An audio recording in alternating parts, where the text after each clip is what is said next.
everyone, it's Irene, and I have a junk journal share I'd like to show you today. This is a really thick one. It has grown overnight. Unbelievable. Haha. It sure is a fluffy one, isn't it? This is a recycled card top, some music note paper that I've just burnt to make it look super aged looking. I really like it. I left the back alone. And all I'm going to be doing here is, I think, adding some charms to this hairband that I use as a closure. And I use, see this little hitch post here? It's nice and tall. And I just want to show everyone what that is. These are photo album extenders. And you know those photo albums you can buy where you can extend the plastic sheets? That's what these pieces are. And you can screw them together. They come with tops and bottoms.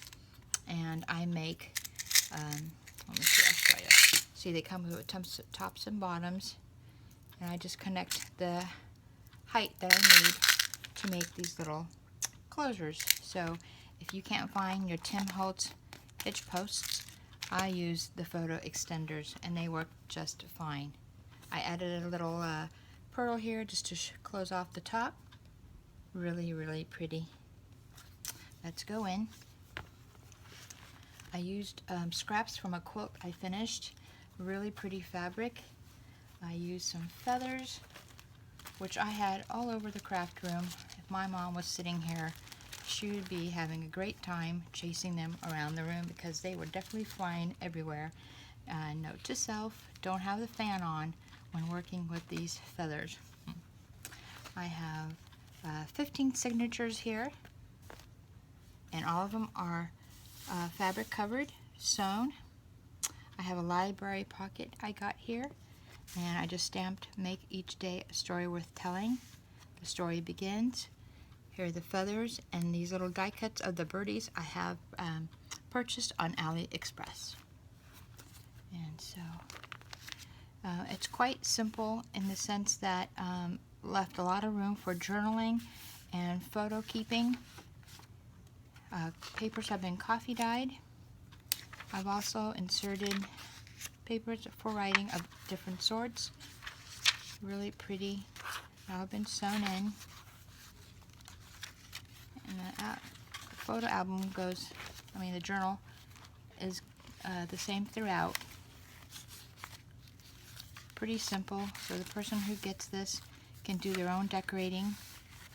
Here's more of the feather and the birdie fabric pocket. This is a baggie I bought online. It's kind of funny what it's used for. It's used for sanitary napkins in the bathrooms, but it has a glassine feel to it. It's quite noisy, which I love.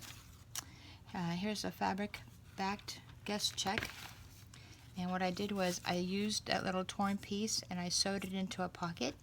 And then this is a little gratitude, special prayers, donations of the heart, and then goals and ideas for a better tomorrow. It's a little sheet that I backed up on ledger paper. Use my cloth remnants here to make a little tab. That's the pocket. I put that inside because you can see somewhat of it from the baggie. Really pretty.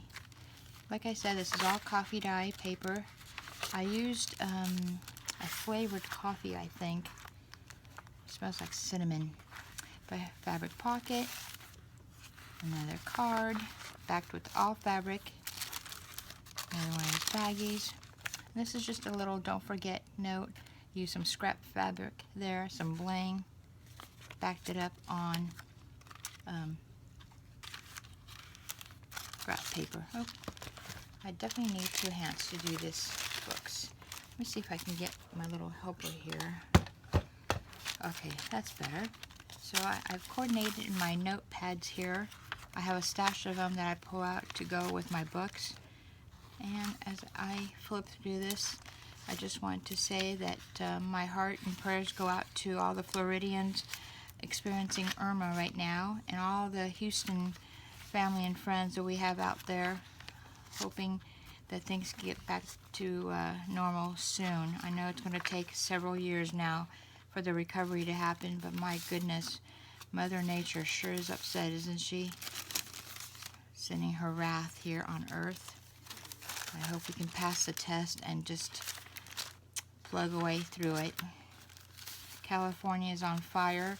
We flooded early this year, and now the weather seems to have moved on to other states. So hang in, you guys. Hang in there. Be prepared, I guess, as much as you can. It's just so sad. I wish I could be out there helping. Beautiful journal. Fabric pages. Really fun to make. I had a really great time making this journal. Love how it started quite thin and knitted up quite thick again. Quite fluffy. But just one of these journals where I can see it being filled up with a lot of mementos, memories. So as this goes on and on, it's the same throughout. Like I said, it's definitely a journaling book. A lot of places to tuck away receipts, mementos, pictures. I use these to save my pictures in. I have a grandson that lives in Texas, and I do a lot of FaceTime with him, and my daughter sends me pictures when she can, and they all go into these books. I'm working on a book that I've received from several ladies, putting pictures of my mom. That's been really fun. So I don't write a lot in them. I journal a little, but I do more picture saving than anything. So a lot of fun. Beautiful. I love all the fabric pages here. Each signature starts with one and ends with one. So that's a signature right here. That's one signature, and there's 15 of them in this book. Really, really fun. Took me a couple of days to make it because I'm busy outside the home now, and so just a fun thing to come home to and work on. And glad to see it all finished. Really pretty. Just love it. Hope you guys enjoyed this flip through of this journal. Can't wait to show you guys the other one that I finished. I might be back with that share. And then I have some happy mail I'd like to show you guys. So I'll be back with another video. But I want to thank everyone for stopping by. I want to say welcome to all my new subbies. I hope I can inspire and motivate for you to create. And for all my loyal followers, thank you so much for hanging in there. I do appreciate your support of me and my channel. Tight hugs and kisses to you all. Hope everyone's having a lovely, safe day. And I'll be back with another video. Take good care. Bye-bye.